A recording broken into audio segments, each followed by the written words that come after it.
Amen. Ce week-end sera un week-end particulier. Pour nous chrétiens, il y a beaucoup de week-ends particuliers pour l'Église. Mais ce week-end, c'est un week-end particulier dans le sens où le Seigneur a fait une promesse spéciale. Et nous savons que le Seigneur tient toujours ses promesses. C'est ce qu'il dit, il l'accomplit. Donc si vous avez votre Bible, on va lire dans l'Évangile de Jean, chapitre 14, versets 2 et 3. J'espère que je ne vais pas prendre la prédication de Wallace ce matin. Sinon, elle va la porter d'une autre manière. Jean chapitre 14, versets 2 et 3. Voilà.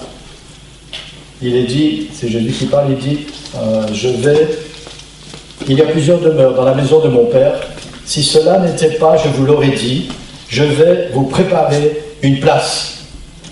Et lorsque je m'en serai allé et que je vous aurai préparé une place, je reviendrai et je vous prendrai avec moi, afin que là où je suis, vous y soyez aussi. Et dans Actes chapitre 1, et les versets 11, 10 et 11, Actes chapitre 1, versets 10 et 11. Comme ils avaient les regards fixés vers le ciel pendant qu'ils s'en allaient, donc Jésus, voici deux hommes vêtus de blanc leur apparurent et dirent: Hommes galiléens, pourquoi vous arrêtez-vous à regarder au ciel? Ce Jésus qui a été enlevé au ciel du milieu de vous viendra de la même manière que vous l'avez vu alors au ciel. Le week-end, c'est le week-end de l'Ascension, c'est-à-dire le week-end, en fait, on commémore l'Ascension de Jésus quand Jésus est monté au ciel. Et avant de monter, Jésus a fait une promesse à ses disciples qui nous appartient, à nous l'Église. Il a dit: je vais vous préparer une place. Amen. Et c'est ce que nous voulons commémorer pendant ce week-end. Et ce matin, je voudrais que, pour ceux qui veulent, bien sûr, on ne peut pas obliger, vraiment nous souvenir de ça en particulier. On n'est pas ici pour rien. Et si vous avez besoin d'une raison ce matin pour louer le Seigneur, alors on va juste se souvenir: Seigneur, tu es parti, mais tu as fait cette promesse, tu reviens bientôt. Et je pensais, pendant que je pensais à cette réunion de ce matin, que je priais, je me dis, ça serait peut-être tellement extraordinaire si pendant qu'on va louer le Seigneur ce matin, le Seigneur revient. Et on va être enlevé pendant qu'on est en train de louer le Seigneur. Ça serait quelque chose de tellement extraordinaire, vous ne croyez pas? Alors peut-être qu'on va donner une louange différente au Seigneur ce matin, et avec ce sentiment dans notre cœur: Seigneur, si c'est aujourd'hui que tu reviens, si tu reviens pendant que je suis en train de te louer, alors je veux vraiment te louer avec tout mon cœur. Amen. On va louer le Seigneur et lever nos mains tous ensemble. Pour ceux qui peuvent, on va se lever. Seigneur, merci pour ta grâce, pour ton amour, pour ta fidélité, Seigneur. Seigneur, tu es grand, tu es bon pour chacun de nous, Seigneur. Seigneur, et merci pour cette promesse que tu as faite. Tu es parti nous préparer une place et tu reviens nous chercher. Et nous voulons vraiment attendre, Seigneur, ce retour glorieux, Seigneur, avec tout notre cœur. Seigneur, peut-être que c'est maintenant, ce matin, que tu vas venir nous chercher. Et nous voulons être prêts, Seigneur. Et nous voulons, Seigneur, ouvrir nos cœurs, ouvrir, Seigneur, tout ce que nous sommes, Seigneur, pour te donner une louange qui vient du plus profond de notre cœur. Une adoration profonde, Seigneur. Te dire combien nous t'aimons, Seigneur. Combien nous sommes reconnaissants pour tout ce que tu as fait pour nous, Seigneur. Reconnaissants aussi pour cette promesse que tu ne vas pas tarder à accomplir, Seigneur. Merci parce que tu es le Dieu fidèle. Seigneur, bénis ces moments, Seigneur. Bénis cette louange ce matin. Chacun de nous, Seigneur, met un esprit de louange dans nos cœurs, un esprit d'adoration dans nos cœurs, un esprit de reconnaissance, Seigneur, pour tout ce que tu as fait et pour tout ce que tu vas continuer de faire. Oua la louange, Seigneur, oua ta servante, Seigneur, pour ta parole, Seigneur. Nous voulons voir ta gloire dans ce lieu ce matin. Nous voulons voir ta gloire rayonner sur notre visage, ta gloire dans notre cœur, Seigneur, afin que tu puisses agir, que tu puisses bénir et manifester ta gloire et ta puissance. Dans le nom puissant de Jésus, nous prions.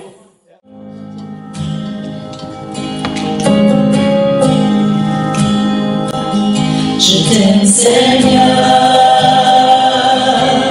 ta grâce ne m'a jamais fait défaut. Chaque nuit, tu m'as tenu dans tes mains.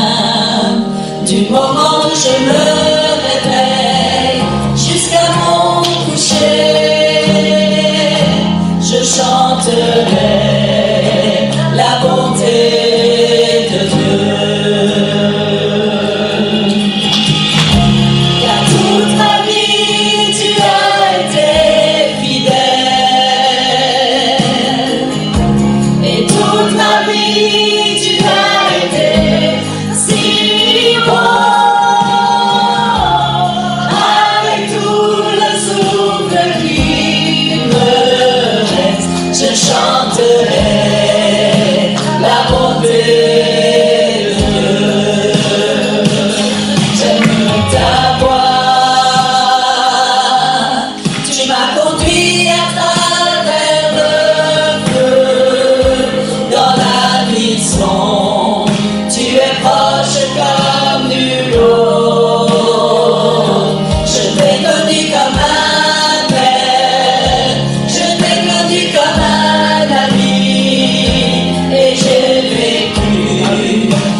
vie, tu as été fidèle.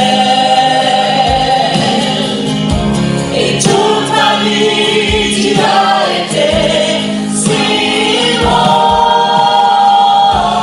Avec tout le souffle qui me reste, je chanterai la bonté de Dieu. Ta bonté s'attache à moi, ta bonté me poursuit. Ta bonté s'attache à moi, ta bonté me poursuit.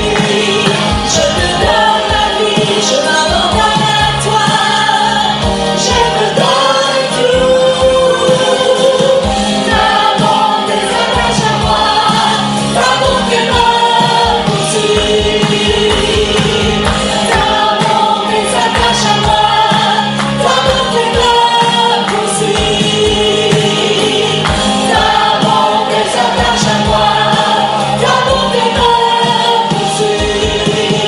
Je te donne ma vie, je m'abandonne à toi, je te donne tout.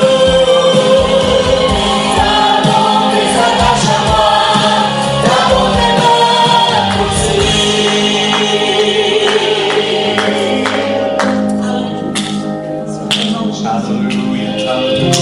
Car toute ma vie, tu as été fidèle. Et toute ma vie, tu as été si bon. Avec tout le souffle qui me reste, je chanterai la bonté de Dieu.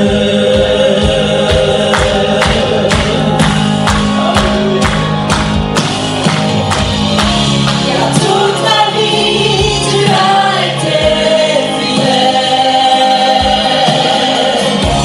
Et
puissance qui sauve. Il y a un seul nom. Il y a un nom au-dessus de tout nom.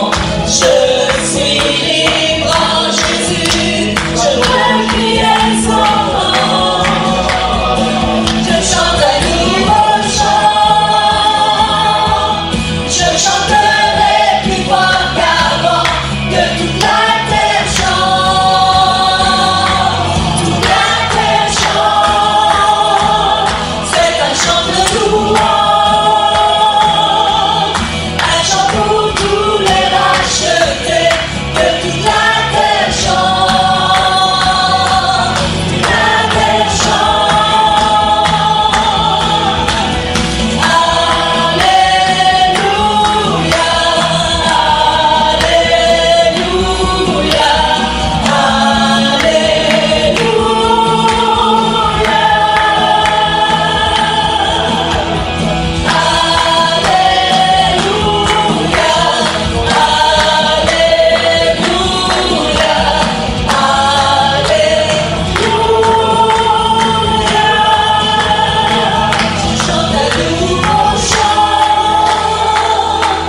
je chanterai plus fort qu'avant, que toute la terre chante. Toute la terre chante.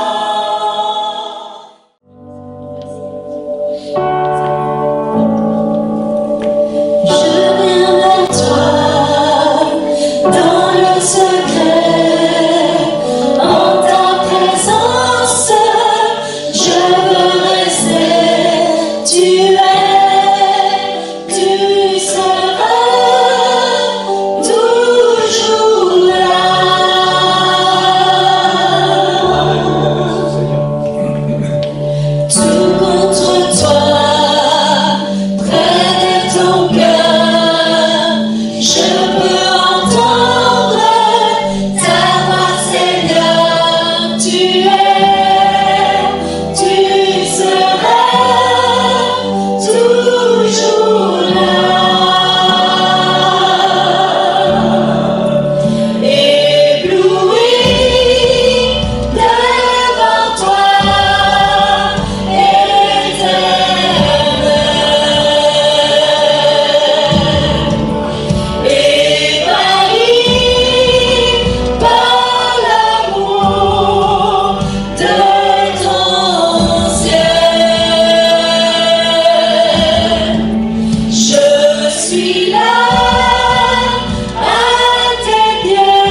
Ce matin, reçois nos prières, la prière de chacun de tes enfants.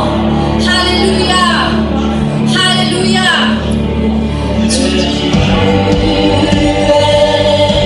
ma lumière en toi.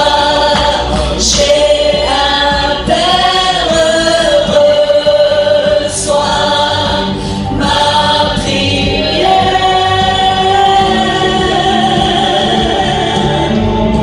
Chante-le comme une prière ce matin. Tu es ma lumière en toi. J'ai un Père heureux, sois ma prière.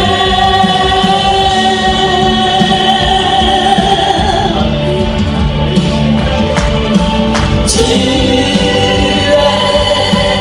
ma lumière en toi. J'ai un Père heureux, sois ma prière.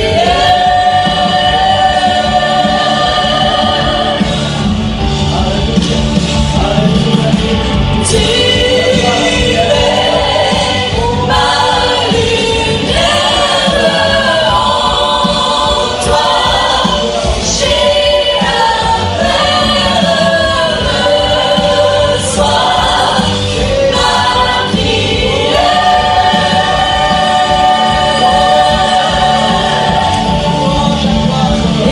Ébloui devant toi, éternel.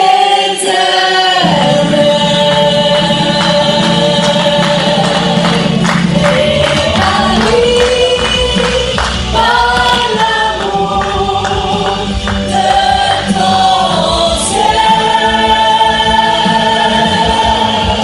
je suis là à tes pieds. Je viens t'adorer.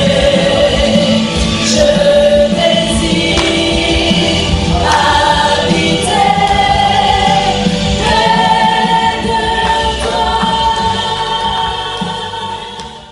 Voilà, gloire au Seigneur. Amen. Quelqu'un dit Amen? Amen. Amen. On va, avant de prendre les sujets de prière, Nadine a un témoignage pour nous ce matin. Amen. Je te donne le micro.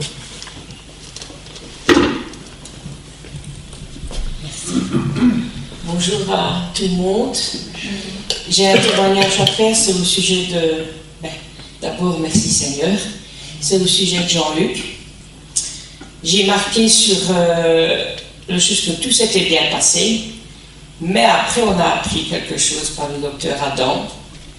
Il est passé dans la chambre, ils ont eu beaucoup de problèmes pour déboucher les artères, et il y a une artère qui s'est déchirée. Donc ils ont su quand même refaire tout, ils ont mis le stent. Seulement maintenant, pour le reste, pour la horte, ils attendent encore un an et demi. Il va être beaucoup plus surveillé. Et je remercie le Seigneur parce que moi, franchement, quand il est parti, j'ai pleuré. Je dis, mais est-ce qu'il va revenir? J'aurais confiance en Dieu, mais on a confiance en Dieu, mais l'humain, il est là. Et ça, j'ai demandé pardon au Seigneur, parce que quand je lui ai revenir et que je voyais que ça allait, merci Seigneur, je sais que tu es là, excuse-moi, pardonne-moi d'avoir douté. Amen. Gloire au Seigneur. Amen. Amen. Merci Seigneur parce que tout s'est bien passé. Amen. Les gens qui doivent se prendre en main. Vous savez, c'est assez paradoxal parce qu'il y a des années en arrière, quand on a connu Nadine, elle cassait un bâton sur son dos. Des années plus tard, elle a prié, elle dit Seigneur, est-ce qu'il va revenir? Comme quoi le Seigneur change les situations et les circonstances. Amen. Gloire au Seigneur. Je voudrais aussi vous rendre un petit témoignage ce matin. Et après, on va prendre les sujets de prière. C'est la deuxième fois que ça m'arrive dans ma vie. Cette semaine, j'étais en voiture et puis ça se passait à l'arrière de la gare ferroviaire. Et je je ne roule plus vite, je ne suis plus un Franjo comme j'étais avant. Et merci Seigneur pour ça, je pense que c'est ce qui a aidé beaucoup. Et en face de moi, il y a deux voitures qui arrivaient très vite. Et je voyais ces voitures arriver, et en moi-même, je me suis dit, c'est des malades ceux-là, tellement ils roulaient vite. Et puis la voiture qui était devant, apparemment, si j'ai bien compris la situation, quelqu'un qui était dans la voiture devait attraper un train et c'était presque trop tard. Donc la voiture qui était devant, ces deux voitures qui arrivaient face à moi, elle a pilé. Quelqu'un est descendu de la voiture et la voiture qui était derrière a été surprise. Donc qu'est-ce qu'elle a fait? Elle s'est déportée sur la gauche et elle est arrivée face à moi. Et il n'y a pas la place pour trois voitures, je vous assure. Il n'y a pas la place pour trois voitures. J'ai revu tout ça dans ma tête. Et j'ai dit merci Seigneur. C'est la deuxième fois dans ma vie que ça m'arrive. La première fois quand j'ai eu l'accident avec la voiture et la voiture s'est retournée, on est sorti indemne. Et là je ne sais toujours pas, il n'y a pas la place pour trois voitures. Et j'ai raconté à Sœur Nicole, je l'ai dit à Annelise, et si vous savez le nombre de fois où j'ai dit au Seigneur, merci Seigneur, parce que tu m'as gardé. Amen. On a chanté tout à l'heure la bonté de Dieu. Le Seigneur est tellement bon pour nous. C'est pour ça qu'on doit être prêt tout le temps. On ne sait jamais ce qui peut arriver. Peut-être que nous, on est bien, on roule normalement, on est là où on doit être, on ne roule pas vite. Et puis il y a des fous qui arrivent en face et pouf, la vie se termine à ce moment-là. On doit être prêt pour rencontrer le Seigneur. Amen. Merci Seigneur pour sa grâce. Et c'est encore une occasion supplémentaire pour moi. Vous savez très bien que je vis par la grâce. Et ça, c'est mon leitmotiv. Je vis par la grâce. Et je sais d'où je viens, je sais où je suis. Et ce que je suis maintenant, c'est uniquement à cause de la grâce du Seigneur.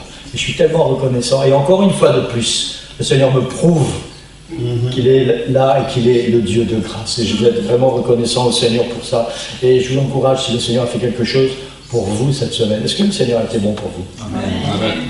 Amen. Je ne vais pas vous demander de témoigner, n'ayez pas peur. Est-ce que le Seigneur a été bon pour nous? Peut-être on peut se lever et avant de prendre des sujets de prière, juste être reconnaissant. Amen. Essayez de réfléchir, s'il n'y a rien qui vous vient comme ça, essayez de réfléchir, Seigneur, est-ce que tu as fait quelque chose de grand dans ma vie pour moi cette semaine? Le fait d'être ici ce matin, dans sa présence, c'est déjà une grâce du Seigneur, c'est quelque chose d'extraordinaire. Seigneur, merci pour ta grâce. Merci pour ton amour, pour tout ce que tu fais pour nous, Seigneur.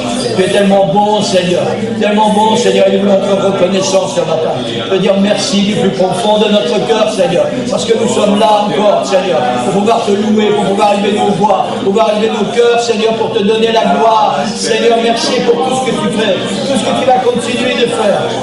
Tu es tellement bon et tellement grand pour chacun de nous, Seigneur. Sois exalté, sois glorifié, Seigneur. Louange à ton nom, Jésus. Louange à ton nom, Seigneur. Sois béni, Seigneur. Sois béni, Seigneur, mon cœur te loue, Seigneur. Mon âme t'exalte, Seigneur Jésus. Je te donne toute la gloire ce matin. Toute la gloire, Seigneur. Louange à toi, Sauveur. Alléluia. Alléluia. Gloire au Seigneur. Tu es là, présent parmi nous. Oui, je t'adore. Oui, je t'adore. Tu es là, agissant parmi nous. Oui, je t'adore. Oui, je t'adore. Tu traces un chemin au Père des miracles. Tu tiens tes promesses, lumière dans les ténèbres. Mon Dieu, c'est ce que tu es. Tu traces un chemin au Père des miracles. Tu tiens tes promesses, lumière dans les ténèbres. Mon Dieu, c'est ce que tu es. Tu es là, touchant les cœurs brisés. Oui, je t'adore.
Alléluia.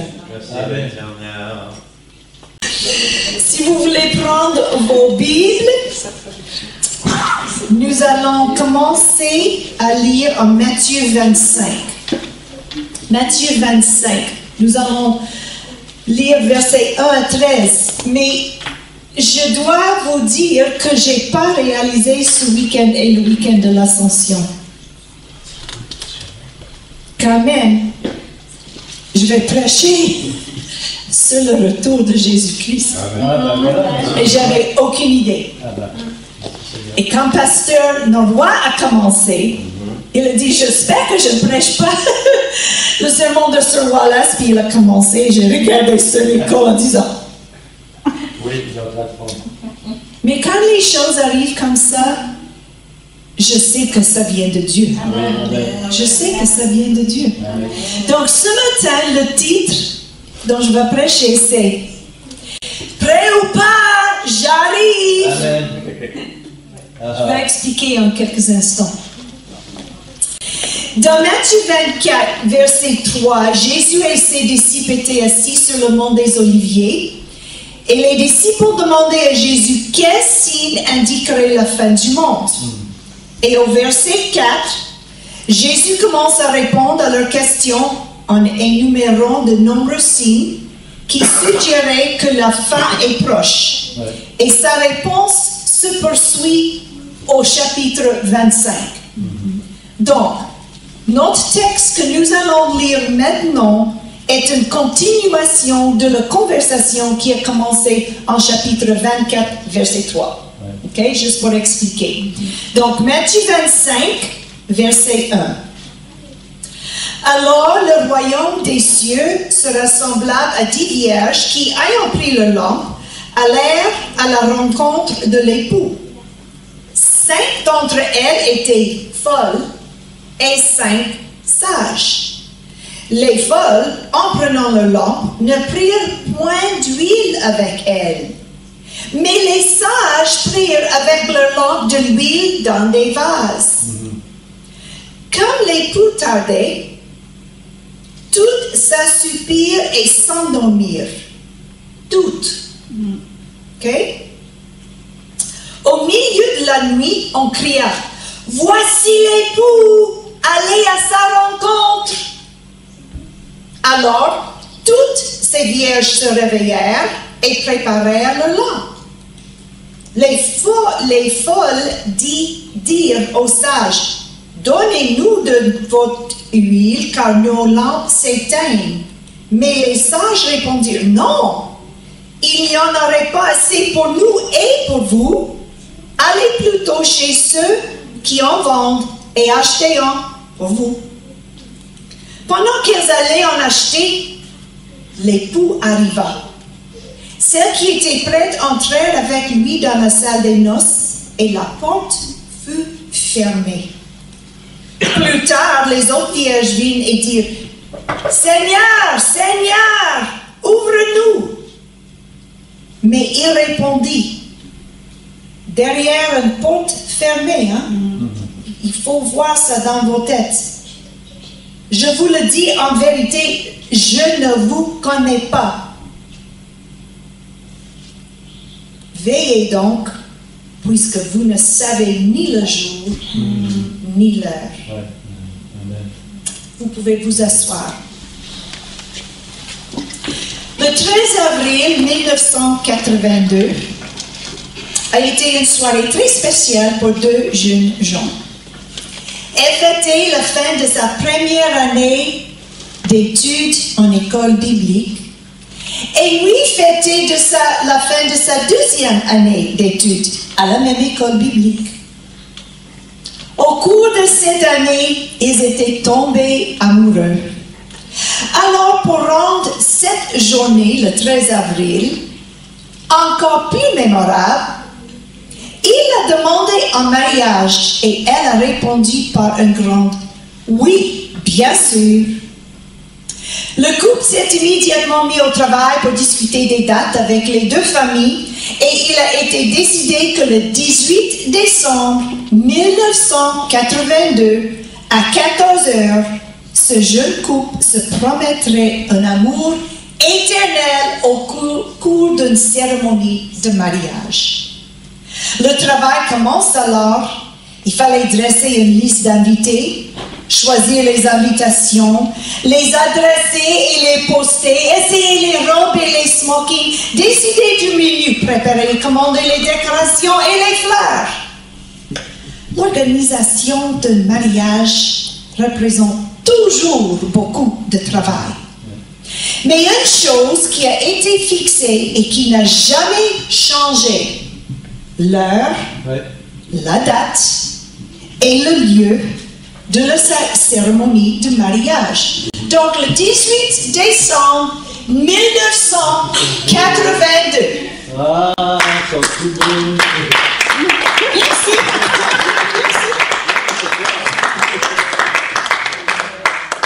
On n'a pas beaucoup changé, hein?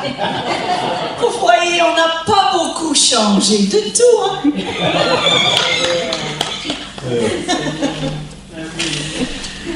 Ok. Ça, on peut l'aider. Il dit, Christelle, je t'aimais beaucoup. J'ai porté un smoking en bleu. J'ai dit oui, et tu n'as rien dit quand j'ai demandé. Mais un smoking comme ça, c'était à la mode en 1982. On était vraiment à la mode.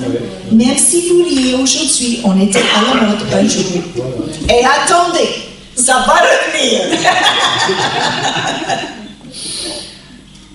Dans la culture juive ancienne, les choses étaient différentes. Les mariages se caractériseraient par 3 événements principaux. L'accord légal des parents du couple, le cortège du marié et de ses amis jusqu'à la maison de la mariée pour la chercher et de l'amener encore à sa maison, et la fête du mariage. À l'époque de la Bible, si un homme souhaitait épouser une femme, il préparait une alliance qu'il présentait à elle et à son père. Tout ça se passait chez elle, et cette alliance décrivait les conditions dans lesquelles il proposait le mariage, et aussi indiquait le prix qu'il était prêt à payer pour épouser la jeune femme. Le prix compensait la famille pour le coût de l'éducation d'une fille et, notez bien, indiquait également le degré d'amour que l'homme avait pour elle. Donc, si elle a offert peut-être une vache, on dirait, est-ce que tu aimes bien? Mais si elle a offert 10 vaches et 1000 euros, et quoi que ce soit, j'ai dit à nos gens, j'ai dit, tu me dois encore de l'argent, tu n'as pas payé l'éducation de ta femme. J'ai rien reçu jusqu'à maintenant. Si le prix de la fiancée convient au père et de la jeune femme, le futur marié verse un verre de vin à la jeune femme. Si elle buvait le vin, cela signifiait qu'elle acceptait la demande en mariage. Mon mari m'a demandé une question. J'ai dit oui. Il a mis une bague. On n'a pas échangé du vin. Mais à l'époque, c'était comme ça. Le couple était alors considéré comme fiancé. Les fiançailles étaient légalement contraignantes, tout comme le mariage. On comprend ça à cause aussi de l'histoire de Joseph. Il a dit, dans un sens, il a dit, est-ce que je dois le divorcer? Parce que pour eux, une promesse de mariage était aussi légalement contraignante qu'un mariage. D'habitude, les fiançailles duraient de 1 à 2 ans. Et pendant cette période, les fiancés se préparaient au mariage et ne se voyaient pas. Imaginez-vous. Le mari préparait une chambre nuptiale pour la lune de miel. Cette chambre était normalement construite dans la maison de son père et elle devait être construite selon les spécifications de son père. pas d'un monsieur qui voulait épouser sa petite amoureuse. Son père a décidé. Il fallait que ce soit un bel endroit où amener sa fiancée, car ils allaient passer 7 jours dans cette chambre. Le jeune homme ne pouvait aller chercher sa fiancée qu'avec l'accord de son père.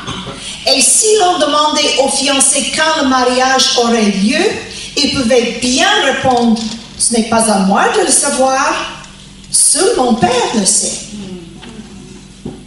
Pendant que l'époux préparait la chambre nuptiale, la femme était considérée comme consacrée, mise à part ou achetée à prix d'or.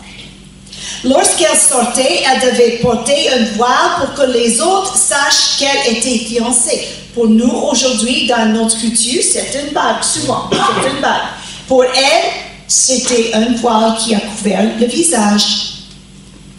Et pendant cette période, elle se préparait au mariage en achetant des produits cosmétiques coûteux et en apprenant à les appliquer pour se rendre plus belle aux yeux de son époux.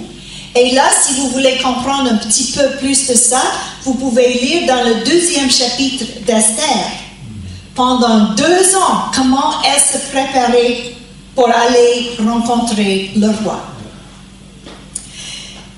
La préparation à l'heure inattendue de l'arrivée du mari faisait partie des coutumes du 1er siècle. Comme les mariés venaient généralement chercher leurs épouses au milieu de la nuit pour les enlever, entre guillemets, la femme devait toujours avoir sa lampe et ses affaires à portée de main. Ses sœurs ou demoiselles d'honneur attendaient également, gardant leur lampe allumée en prévision des festivités nocturnes. À l'époque, il n'y avait pas l'éclairage public. Par conséquent, chaque personne participant aux festivités du mariage devait porter sa propre lampe ou torche. Si une personne n'avait pas de lampe, elle n'était pas autorisée à se joindre à la procession ni à entrer dans la maison de l'époux. Lorsque le père de l'époux estimait que la chambre nuptiale était prête, il disait à son fils qu'il pouvait aller chercher sa fiancée. Lorsque l'époux s'approchait de la maison de la femme, il criait et soufflait dans le chauffard afin que la femme ait le temps de rassembler ses affaires pour les apporter dans la chambre nuptiale. L'époux et ses amis entraient dans sa maison et prenaient elle et ses demoiselles d'honneur. Le fiancé amenait sa femme dans la chambre nuptiale où il restait pendant 7 jours, tandis que le reste de leur famille et leurs amis fêtaient dans la maison paternelle. Mais une fois les 7 jours écoulés, les époux sortaient et participaient à un festin de célébration avec les invités qui clôturaient la célébration du mariage. Après le repas de mariage, les époux quittaient la maison du père du marié pour aller vivre dans leur propre maison que le mari avait préparée. Pourquoi est-ce que j'ai fait la recherche de bien comprendre les mariages au 1er siècle? Parce que Jésus, quand il a parlé en parabole, il a toujours donné un exemple de quelque chose que le monde dans ces jours-là ont bien compris. Mais pour nous, on ne comprend pas toujours, parce que c'est pas la même chose pour nous. On est, maintenant c'est 2025, on est plus que 2000 ans plus tard, mais aussi, nous n'habitons pas au Moyen-Orient. Donc le temps a changé, la place a changé. Donc pour mieux comprendre, Jésus a donné ces histoires pour ceux qui a enseigné, mais pour nous, on manque des choses importantes. Le père du mari, j'aime beaucoup mon beau-père. Mais je suis content que c'était pas lui qui a pris la décision de construire une chambre pour nous chez lui pendant les premiers 7 jours. C'est une couture que je n'aime pas. Je suis content que après le mariage, on est parti où on voulait, quand on voulait, aussi longtemps qu'on pouvait payer. On était jeunes avec pas beaucoup de sous. Mais c'était normal. C'était pas normal pour eux. Quand j'étais petite, nous avions l'habitude de jouer à cache-cache. Je ne sais pas si vous le connaissez, probablement. Une personne se couvrait les yeux et comptait jusqu'à 10 souvent. Et tous les autres enfants, ils sont allés se cacher quelque part. Et il a fallu être bien caché. Et une fois que la personne qui a compté, mettons, on va dire 10, 1, 2, 3, 4, 5, 6, 7, 8, 9, 10. Et avant de commencer à chercher tout le monde, il ou elle a toujours dit, prêt ou pas, j'arrive. Et si on était la première personne d'être trouvée, c'était nous qui a compté la prochaine fois. Donc il a fallu être vraiment bien caché parce qu'on ne voulait pas que le compteur nous trouve. Mais chaque fois que le compteur est parti nous chercher, c'était toujours « Prêt ou pas, j'arrive !» Si je laisse l'époux à mon imagination, je peux imaginer l'époux qui se trouve avec ses hommes en allant chercher sa femme. Et peut-être il était 5, 6, 7, 10 maisons plus loin. Et quelqu'un a sonné le chauffard. Et il a annoncé « Prêt ou pas, j'arrive !» Peut-être pas. C'est mon imagination. Laissez-moi jouer avec mon imagination. Dans Matthieu 25, Jésus nous a dit que le moment de sa venue sera le même que celui des noces du premier siècle. Il est parti pour préparer une place pour nous. Mais il a promis qu'il reviendrait. Il nous a dit que personne ne connaît le jour ni l'heure exacte, à l'exception de son Père. Matthieu 24. On va lire versets 36, 42 et 44. Matthieu 24, verset 36. Pour ce qui est du jour et de l'heure, personne ne le sait. Ni les anges des cieux, ni le Fils, mais le Père seul. Verset 42. Veillez donc, puisque vous ne savez pas quel jour votre Seigneur viendra. Verset 44. C'est pourquoi vous aussi tenez-vous prêts, car le Fils de l'homme viendra à l'heure où vous n'y penserez pas. Aussi, il nous a donné un autre détail selon son retour. En 1 Thessaloniciens, chapitre 4, verset 16. Car le Seigneur lui-même a un signal donné, à la voix d'un archange et au son de la trompette de Dieu, descendra du ciel. Prêt ou pas, j'arrive. Amen. Et les morts en Christ ressusciteront premièrement. Oh, j'ai des frissons ce matin. Amen. C'est comme ça que ça va arriver. Il ne va pas dire prêt ou pas, j'arrive. Mais il y aura un cri, il y aura une trompette, il y aura un cri.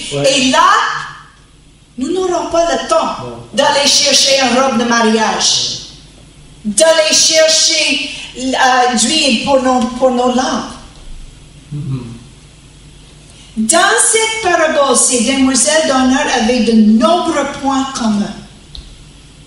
Toutes les femmes savaient que l'époux allait venir. Et elles l'attendaient toutes. Elles avaient tous des lampes. Elles se sont tous endormies en attendant l'arrivée de l'époux. Elles ont tous entendu le cri annonçant le venu de l'époux. Et elles se sont toutes levées pour allumer leur lampe.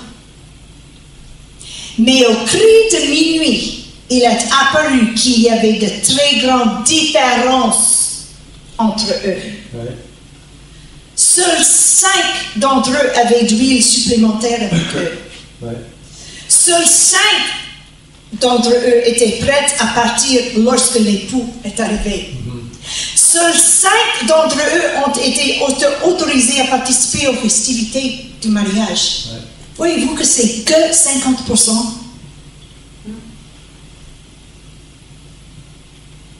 On est presque divisé 50%, 50%.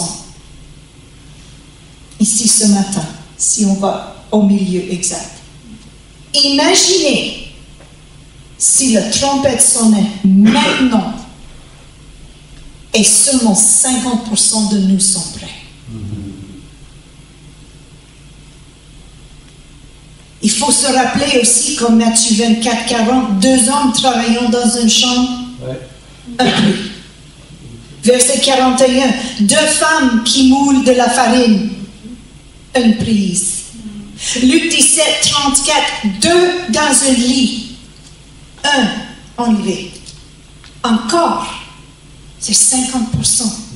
Maintenant, je ne veux pas dire que quand le Seigneur revient, c'est que 50% des chrétiens qui vont aller avec lui. Je ne dis pas ça. Mais je me demande pourquoi le Seigneur, plusieurs fois, il a dit 1 sur 2, 1 sur 2, 5 sur 10. Ouais.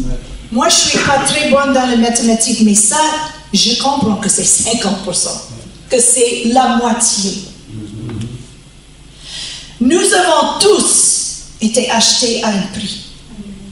Jésus a payé le prix de la fiancée avec son sang. Cela montre à quel point qu'il nous aime. Ouais. Amen. Cela nous a donné toute la même possibilité d'être sauvés.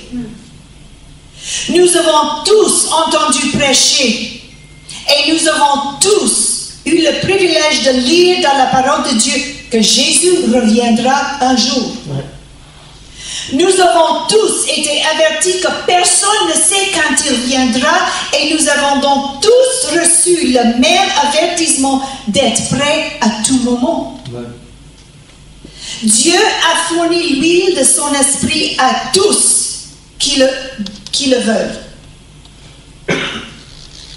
Mais dans tout ça, il y a un danger. Pendant que nous attendons la venue de l'époux, nous pouvons nous reposer dans notre marche avec Dieu. Nous pouvons venir tellement habitués à aller à l'église et à voir l'Esprit de Dieu agir qu'il ne nous touche plus.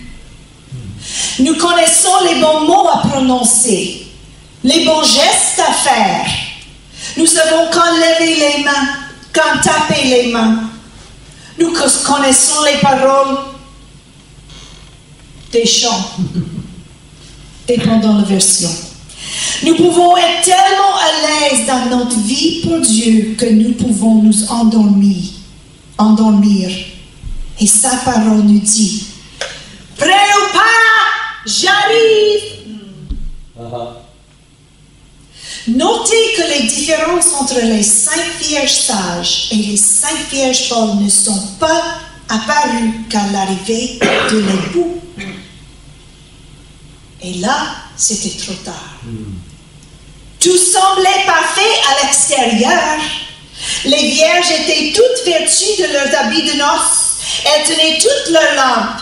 La différence n'est apparue que lorsqu'elles ont toutes essayé d'allumer leurs lampes. Leur lampe avait brûlé à un moment donné. Et c'est fort possible que leurs lampes ont brûlé longtemps. Mais le problème, c'était au moment du cri du mari. Ils n'avaient pas d'huile. Si vous êtes attentif à ce qui se passe dans le monde aujourd'hui, vous devez voir que les signes sont partout autour de nous. Vous devez comprendre que la construction de notre nouvelle maison doit être proche et qu'à tout moment, le Père Céleste dira, c'est complété, va chercher ton époux, ton épouse. À ce moment-là, nous entendrons un cri, un coup de trompette et un clin d'œil. Fais ça, aussi vite que ça. Il vient et on est pris. Ça, c'est vite. Ça, on n'aura même pas le temps de s'apercevoir. Je ne peux pas allumer ma lampe. Il n'y aura pas le temps. À un clin d'œil, nous serons partis. Nous n'aurons pas le temps d'emprunter ou d'acheter d'huile. Voici ce que la Bible d'études apostoliques dit de ce passage. Bien que certains soient décrits comme vivant dans un état de préparation constant, tous sont pris par surprise. Dans chaque cas, les gens partagent des tâches communes, mais il y a quelque chose qui les distingue de leurs homologues.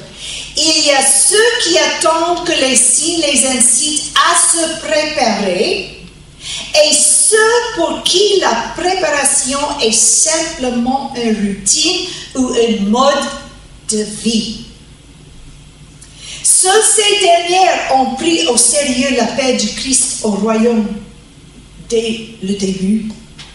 Dans les derniers jours, la ligne se divisera finalement non pas entre ceux qui ont la lampe et ceux qui ne l'ont pas, mais entre ceux qui ont l'huile et ceux qui ne l'ont pas. Il y a quelques années, un éminent pasteur du nom de J.C. Massey s'est rendu à un spectacle auquel il estimait de ne pas devoir assister. Au bout de quelques minutes, il s'est brusquement levé et parti. Ses amis l'ont suivi et lui ont demandé ce qui n'allait pas.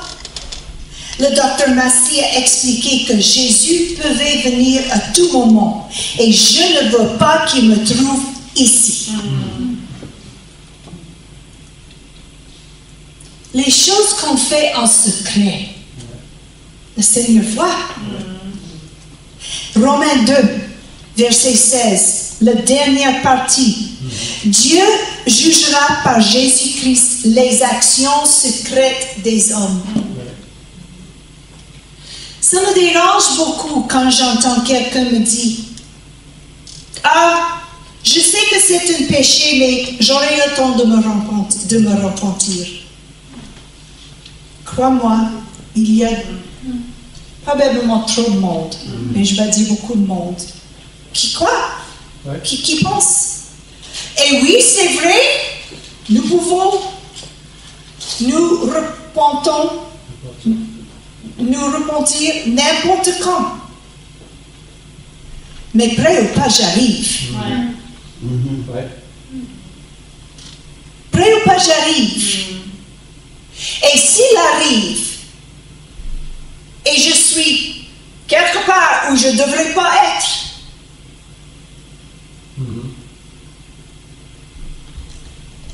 1 Thessaloniciens 5, verset 6. Ne dormons donc point comme les autres, mais veillons et soyons sobres, soyons prêts. Parce que prêt ou pas, j'arrive. Amen. Vous n'allez jamais oublier cette expression après aujourd'hui. Prêt ou pas, j'arrive. On ne peut pas l'éviter. Et seul le Père Céleste sait quand. Pour nous, et j'imaginais pour vous, pendant 9 mois, on connaissait la date, l'adresse de l'église, l'heure, et ça n'a pas changé. Mais nous, un jour où tu ne penses pas. Et il y a des contrastes dans la Bible.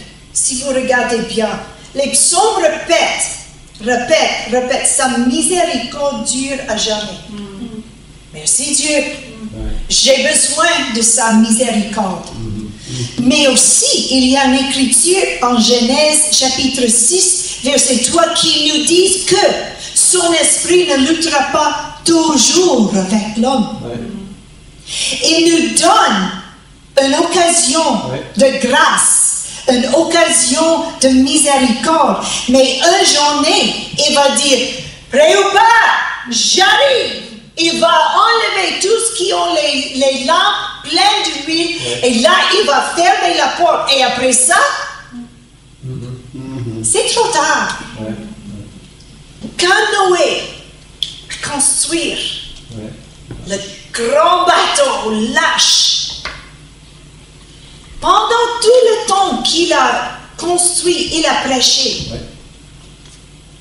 Il va pleuvoir. Il y aura une inondation. Personne l'a cru. Mais un moment que Dieu lui-même a fermé la porte, c'était fermé. Et dehors, Noé, on croit maintenant, Noé, on veut entrer, Noé, c'est... Mais c'est Dieu qui a fermé la porte. Noé, il n'y avait pas aucun moyen pour ouvrir la porte. Les gens prêchent sur le grand rassemblement des derniers jours.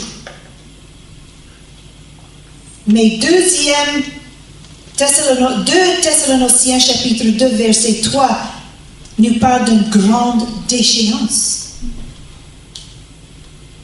Matthieu 24, 10 déclare que beaucoup vont détourner de la foi. Moi, personnellement, dans ma recherche biblique, jusqu'à maintenant, je trouve plus d'écritures selon la grande déchéance que je trouve pour le grand rassemblement. Ça, c'est mon... Si vous connaissez d'autres écritures que je ne connaisse pas, s'il vous plaît, me les donnez. Mais je me demande, ils disent que la voie pour aller à l'enfer est large et il y aura beaucoup de monde. L'enfer est aussi réel que le ciel. Mais l'Écriture nous dit aussi que la voie qui nous amène vers le ciel, c'est étroit. Et il y aura peu.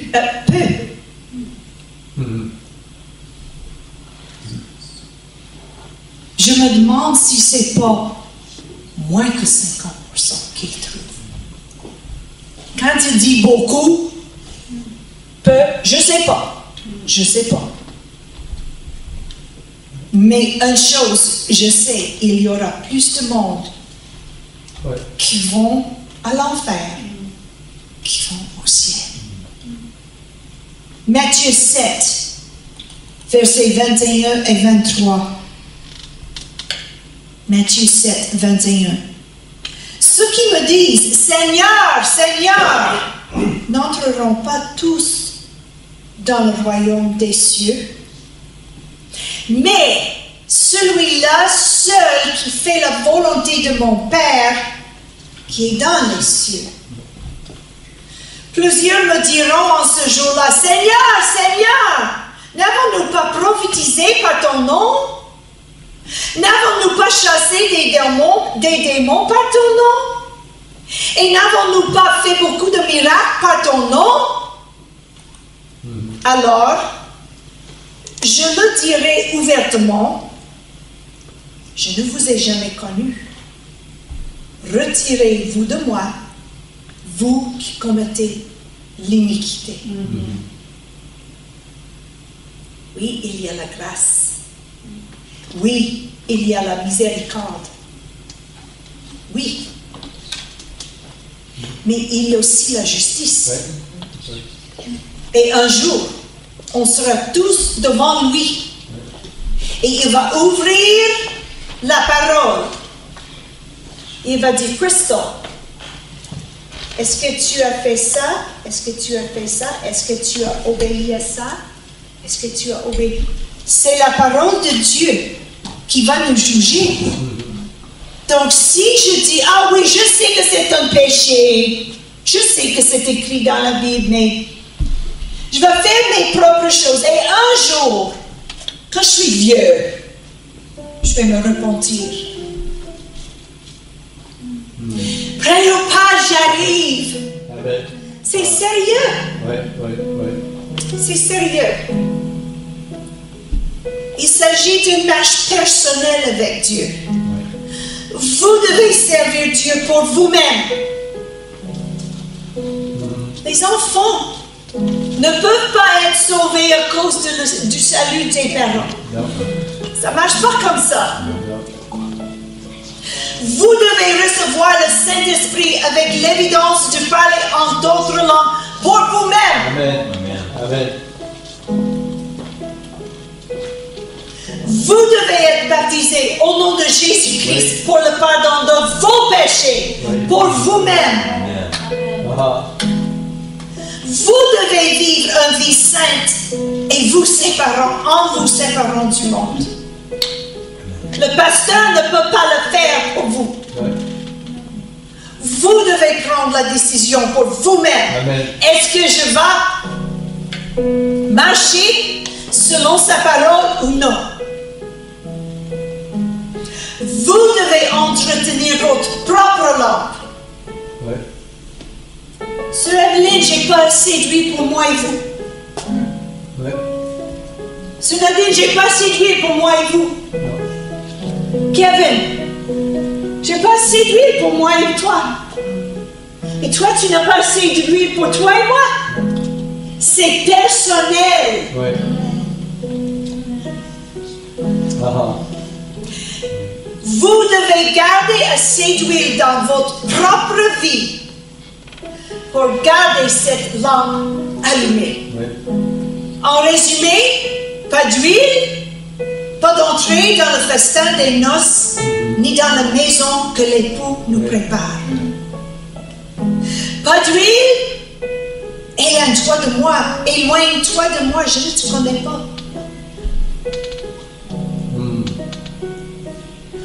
D'être une des 10 femmes qui était là, qui était préparée tout le long, jusqu'à le dernier moment, et de savoir, j'ai pas assez d'huile, c'est tragique. C'est tragique. Amen. De venir ici, dans cette pièce, chaque dimanche, écouter la parole de Dieu prêcher, voir le Saint-Esprit bouger sur certaines, Ouais. même peut-être se sentir le Saint-Esprit bouger sur soi-même. Mais de ne pas avoir d'huile quand tu dis j'arrive, Ouais. prêt ou pas, ce sera tragique. Ce sera tragique. Ouais. 2 Pierre chapitre 2, versets 20 et 21. 2 Pierre 2, 20. En effet, si, après s'être retiré des souillures du monde, par la connaissance du Seigneur et Sauveur Jésus-Christ, ils s'y engagent de nouveau et sont vaincus, leur dernière condition est pire que la première. Car mieux valait pour eux n'avoir pas connu la voie de la justice que de se détourner après l'avoir connu du saint commandement que leur avait été donné.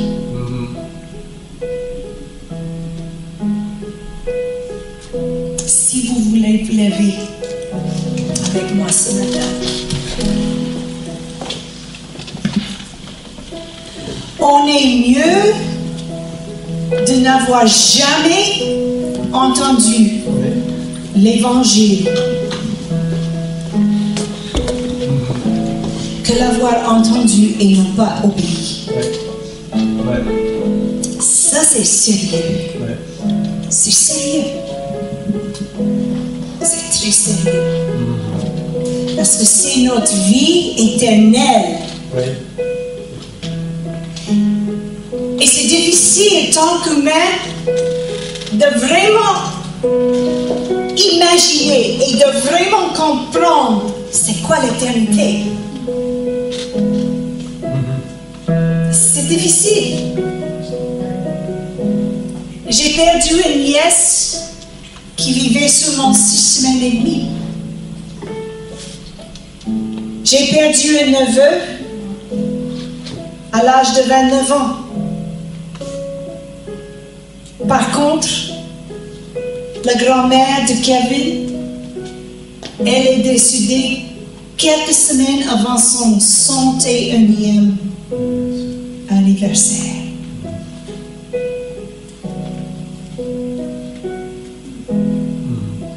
Prêt ou pas? Oui, j'arrive. Est-ce que tu seras prêt?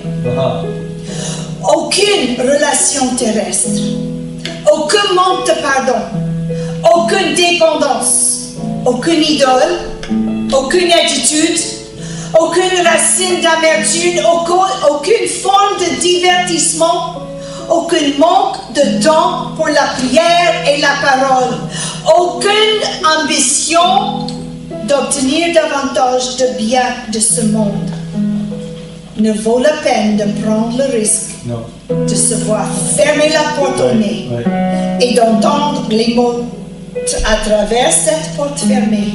Je ne te connais pas. Prêt ou pas? J'arrive. Et pour certains, ce cri sera un cri de joie. C'est notre espérance. Amen. Quand la vie est dure, quand nous passons des vallées, les orages, les batailles qui viennent, c'est l'espérance qui me garde. Oui, amen. Amen. C'est l'espérance qu'un jour, je serai avec lui pour toujours. C'est l'espérance que tout ce que je passe ici, à côté de l'éternité, même si on habite pendant 100 ans, pour nous, c'est une vie assez longue pour un être humain. Mais à côté de l'éternité, c'est rien. C'est comme ça. Il y a une écriture dans le psaume qui dit que la vie est comme la laine. C'est là, c'est disparu. C'est ça notre vie ici sur terre. Donc pourquoi pas vivre sur cette terre toujours dans la mode qu'on va aller, il va venir. Un jour, je vais entendre la trompette. Un jour, il va dire, prêt ou pas, j'arrive. Et un jour, j'aurai ma lampe pleine d'huile, assez pour m'amener au ciel. Pourquoi pas? Pour moi, ça c'est la joie. Mais pour d'autres, ce sera la terreur. Ce sera la terreur. On va chanter pas tout de suite, mais dans quelques instants après qu'on change la place, il vient bientôt. Il vient bientôt. Avec joie. Nous attendons son retour. Mais il y en a trop qui habitent dans la condamnation parce qu'ils ne savent pas s'ils sont prêts ou non. Mais crois-moi, aujourd'hui, maintenant, tu peux être certaine de ton salut. Tu peux être certaine que, au son de trompette, tu auras d'huile dans la lampe. Et là, tu vas aller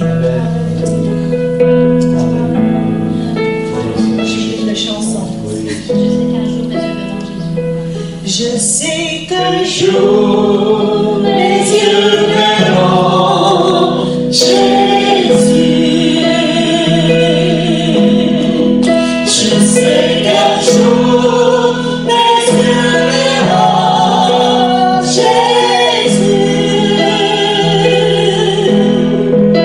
Si je marche jusqu'au bout, par la foi et malgré tout, je sais qu'un jour mes yeux verront Jésus. Je sais qu'un jour mes yeux verront Jésus. Je sais qu'un jour mes yeux verront Jésus. Si je marche jusqu'au bout, par la foi et malgré tout, je sais qu'un jour mes yeux verront Jésus. Il faut savoir que juste parce qu'on a réduit à un moment donné, ça ne veut pas dire qu'on a l'huile maintenant. Et juste parce que nous avons de l'huile maintenant, ça ne veut pas dire qu'on aura l'huile au cri de minuit. Donc on doit être rempli, continuellement rempli. Si vous n'avez pas l'huile, on est là aujourd'hui à ce moment pour prier pour vous et avec vous. Maintenant, aujourd'hui, c'est le jour du salut. Mais il y aura un jour où l'Église ne sera pas là pour vous. C'est à toi. Donc, si vous voulez avancer, venir en avant, on va prier pour vous si vous voulez. Si vous voulez prier tout seul, c'est correct aussi. C'est à vous de décider.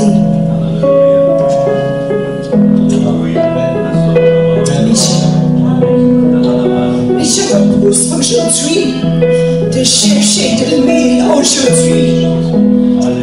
Quand vous pouvez. Parce que maintenant, aujourd'hui, ce n'est pas trop tard. Mais n'oubliez jamais, prêt ou pas, il arrive. Et je vous dis que si vous n'avez pas d'huile et la trompette sonne, un jour vous allez entendre ma voix dans vos têtes. Sir Wallace nous a dit, prêt ou pas, j'arrive. Vous allez encore entendre ma voix. Nous n'avons pas d'excuses. Nous n'avons pas d'excuses. Aujourd'hui est le jour